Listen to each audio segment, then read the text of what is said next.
Chers amis, et comme on a pris l'habitude maintenant de le dire, il faut garder les mauvaises habitudes, hein. Peut-être qu'un jour elles deviendront bonnes. Chers ennemis, bienvenue dans Quelle semaine.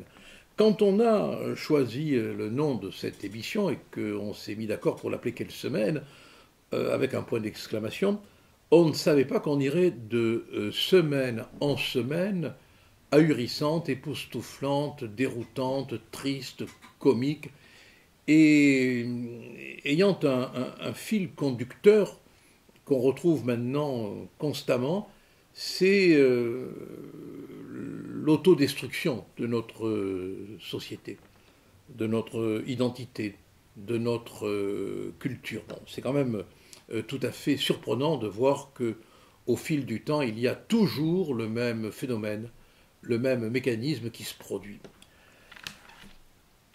Dans l'ordre du désordre, eh ben, on n'a toujours pas de gouvernement. Alors il a fallu beaucoup de temps pour que Macron désigne enfin un Premier ministre. Oui, il aura fallu plusieurs semaines d'attente, de conciliabule, enfin on ne sait même pas franchement ce qui s'est passé, pour qu'on ait enfin sorti d'une naphtaline respectable, il faut bien le reconnaître, Monsieur Barnier. Voilà la situation de la France. Elle n'est quand même pas réjouissante, et pendant ce temps, on a un président de la République sauteur qui sautille de joie, d'une manière quand même un peu ahurissante, qui en dit long sur l'état mental, peut-être, psychologique, disons, pour ne pas être offensant, du président de la République, c'était lors de la cérémonie des Jeux, je crois, on le voit en train de sautiller, et puis il se rend compte d'un coup qu'il est le seul à sautiller, parce que les autres ne l'accompagnent pas ou ne peuvent pas l'accompagner.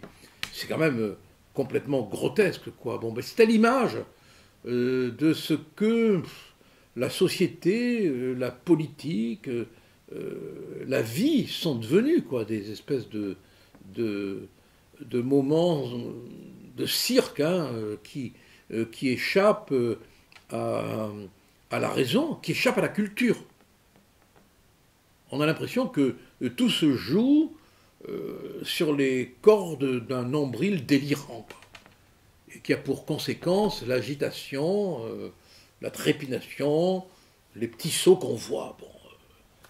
Et pendant ce temps-là, aux États-Unis, le drame, de nouveau, puisque Trump a failli, encore une fois, être victime d'un attentat. Alors, on parle de présumé attentat maintenant, vous voyez, présumé attentat. Parce qu'un individu qui se retrouve caché sur le parcours de golf du candidat à la présidence des États-Unis, individu armé d'un AK-47, qui est l'arme qui avait été utilisée déjà contre Trump, il n'est pas là pour tenter d'assassiner. Bon. Non mais, il y a quelque chose quand même qui est évident, c'est que ce candidat, on veut l'éliminer à tout prix. On veut l'éliminer à tout prix parce qu'il dérange des intérêts. Il dérange la guerre en Ukraine, il dérange le commerce politique migratoire, il dérange le commerce des ententes occultes. Bon, il le dit du reste, et on apprend que l'individu qui a été appréhendé a fait des déclarations excessives en faveur de l'Ukraine, et qu'il est quand même un partisan démocrate. Alors, qu'est-ce que ça veut dire tout ça? Ça veut dire que, à force de diaboliser un individu, à force d'aller dans les médias, d'aller dans les manifestations, d'aller dans les livres, d'aller dans les colloques, d'aller dans les foires tonitruantes médiatiques, dire du mal, du méchant mal de quelqu'un, on recherche délibérément, oui, comprenez-moi, on joue à la loterie des fous, on cherche délibérément à armer dans la masse un fou qui passera à l'acte. Arrêtons de nous raconter des histoires. Ce n'est pas innocent de chercher à longueur de temps, à longueur de mots, à longueur de proclamations, par des invectives, à armer la tête d'un fou. C'est ce qu'on appelle le principe de Ravaillac. Ravaillac, vous savez, c'est cet individu complètement fou qui avait poignardé, tué Henri IV. Dans un premier temps, on a considéré que c'était un régicide, en quelque sorte d'idée religieuse.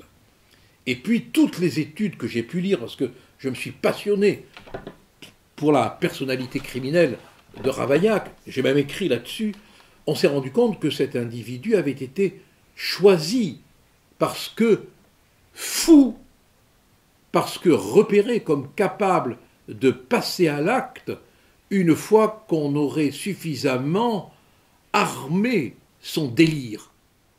Alors cessons de considérer celles et ceux qui dans les médias désignent, diabolisent comme des gens innocents. Ils cherchent le fou qui tue. Et ils cherchent le moment où leurs mots, où leurs propos se transformera en arme qui tue. Ce n'est pas innocent de diaboliser. Le fou est une arme. Et on le voit aujourd'hui dans notre société où des poignardeurs, des tueurs, des assassins immédiatement sont décrétés comme fous. Mais cette épidémie de fous qui tue, elle est accidentelle, mais pas du tout. Pas du tout. Ces fous sont des armes qui tuent. Et on les recherche comme on rechercherait des tueurs. Mais c'est tellement facile d'armer la main d'un fou en l'excitant de propagande. Et c'est ce qui se passe très exactement aux États-Unis. Et c'est ce qui se passe en France quand on trouve un individu qu'immédiatement on nous dira « il est fou ». On a mis un poignard dans sa main avec des mots. On a mis un fusil dans sa main avec des mots. L'AK-47 qu'on a retrouvé, elle a été apportée dans les mains du tueur par des mots, par des proclamations, par des hypocrites indignations. Ça, c'est une évidence. Parce qu'il y a des intérêts qui ne veulent pas que les choses changent. Et si on en voulait des exemples autour de nous, mais regardez ce qui se passe en Italie. Enfin, quand même, vous trouvez normal qu'un procureur de la République réclame 6 ans de prison contre M. Salvini, l'ancien Premier ministre, parce qu'il avait empêché le débarquement de 147 migrants, étant dans l'exercice même de ses fonctions, afin de protéger les frontières. Vous trouvez normal qu'un procureur, ne respectant en aucun cas la séparation de la décision des pouvoirs, puisse réclamer une peine de prison de 6 ans contre un ministre qui fait son travail, qui décide. Et là, on est dans une confusion absolue qui arrive en France. On l'a vu dans l'affaire Fillon quand même, bon, entre le judiciaire et le politique, mais c'est signe aussi indiscutable d'une décadence, d'une dégénérescence, de violents affrontements entre les pouvoirs. Salvini, il a fait son boulot de ministre tel qu'il croyait devoir le faire. Et il y a un procureur qui devrait normalement, dans une démocratie saine, avoir des comptes à rendre, qui vient demander une peine de prison de 6 ans contre lui.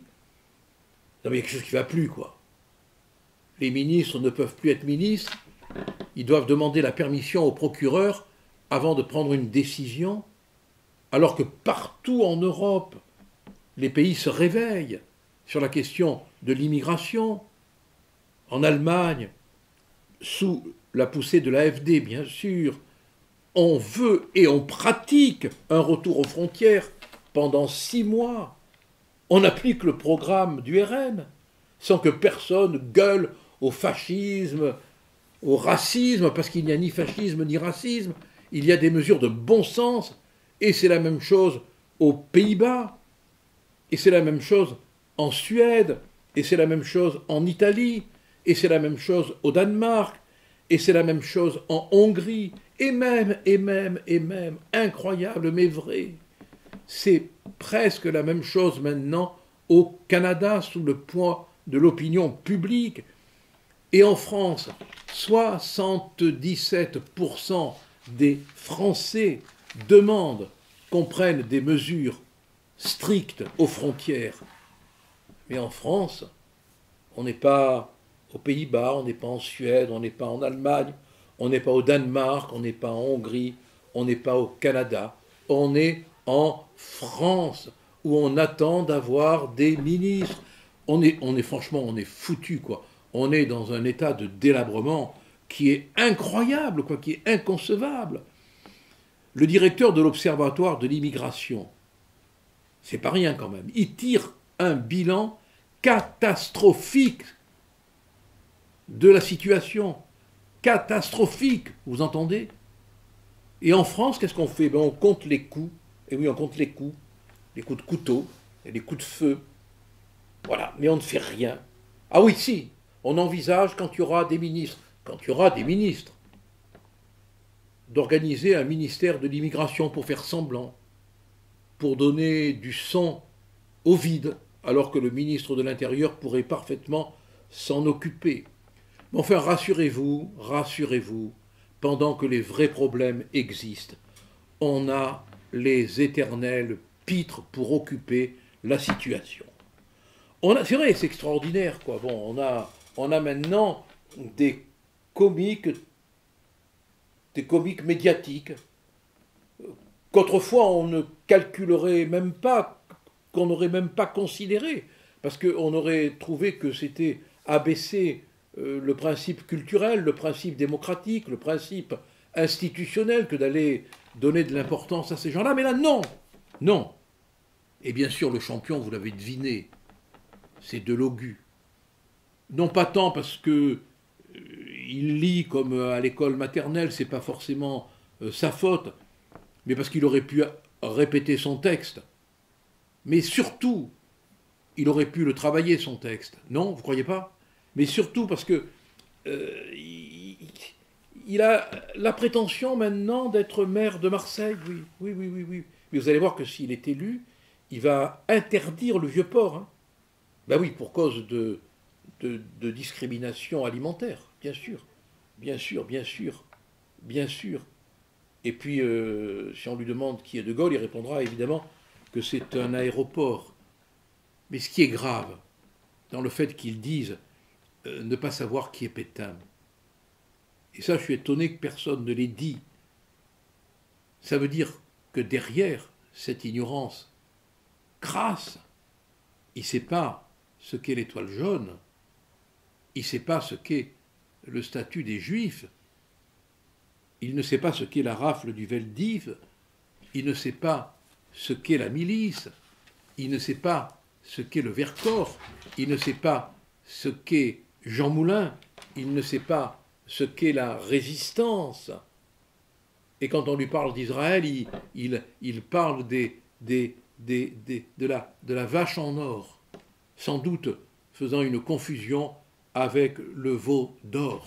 Mais derrière ces propos loufoques, il y a toute une ignorance qui est dramatique, parce que ce n'est pas que de l'ignorance, celle-là on la permet, on peut comprendre qu'il n'y ait pas la même culture partout, on peut ne pas avoir une immense culture et avoir une belle intelligence, du bon sens, mais il y a un déficit de culture qui est un déficit d'appréhension de la réalité historique.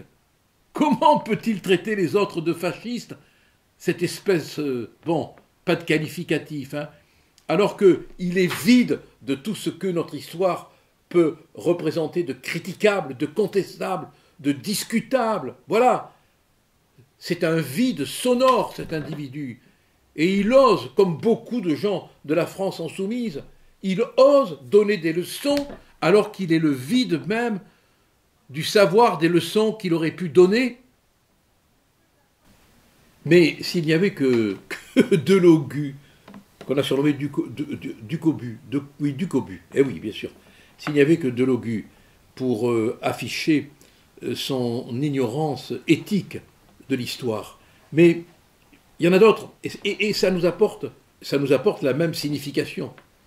C'est qu'on a affaire à des gens qui n'ont, par leur faute, je ne sais pas moi, par leur vie, mais qui devraient être d'une modestie incroyable, un déficit d'histoire éthique. Le dernier en date, c'est le sieur Joly, l'un des organisateurs des fêtes olympiques. Il a cru bon de traiter Jeanne d'Arc de plus grande travestie de l'histoire. Vous me direz, avant lui, Mélenchon avait dit qu'elle était folle. D'un dingo comme lui, qui est spécialiste en la matière, vous me direz, c'est peut-être pas étonnant. Mais moi, je vais faire simple. Hein. Je m'en fous de M. Joly. Son opinion, elle m'importe peu. Ce que je trouve dommage, c'est qu'on lui donne la parole pour dire des choses aussi banales, aussi répétées, aussi idiotes.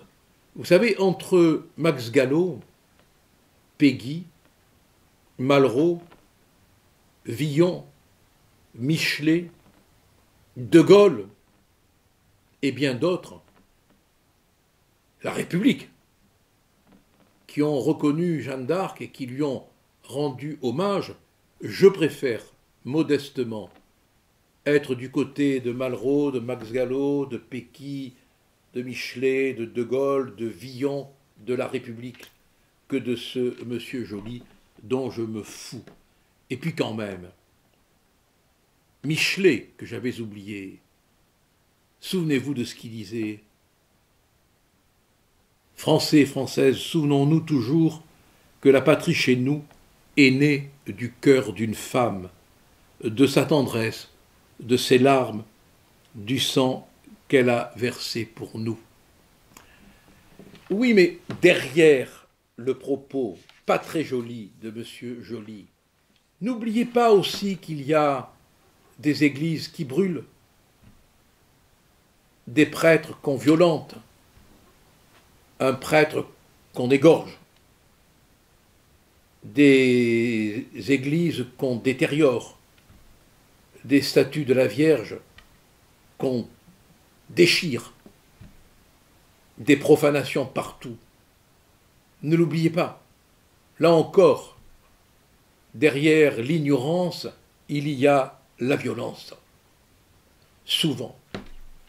Et pendant que ces messieurs, Macron en sautillant, Joly en disant des sottises, font joujou, je vous rappelle que le chauffard qui a tué la fillette de 7 ans est libre, qu'un lycéen menace de mort sur Instagram sa prof, que Luc Pouvin,